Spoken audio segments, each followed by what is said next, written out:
Hello friends, welcome to my kitchen. আজ আমি আপনাদের সঙ্গে ইলিশ ভাপা রেসিপি শেয়ার করব। এর জন্য 4 পিস ইলিশ মাছ নুন হলুদ দিয়ে মেখে 10 মিনিট রেখে দেবো। এরপর একটা মিক্সিং জারে 1 টেবিল স্পুন কালো সর্ষে, 10-12টা কাঁচা লঙ্কা, 7-8টা কাজু, 2 চামচ নারকেল কুচি এবং নারকেলের জল দিয়ে পেস্ট বানিয়ে নিয়ে পেস্টটাকে একটা টিফিন বক্সে দিয়ে স্বাদ মতো নুন হলুদ এবং সর্ষের তেল দিয়ে ভালো করে মিশিয়ে নেব।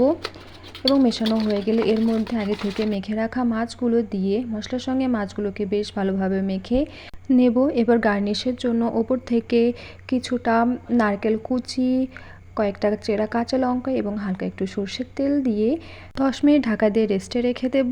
ভাতের উপর যখন এরকম জল থাকবে তখন বাড়িটা বসিয়ে দিয়ে ঢাকা দিয়ে 20 থেকে 25 মিনিট ভাপ দিয়ে নেব। আপনার চাইলে কড়াইতেও ভাপ দিয়ে নিতে পারেন।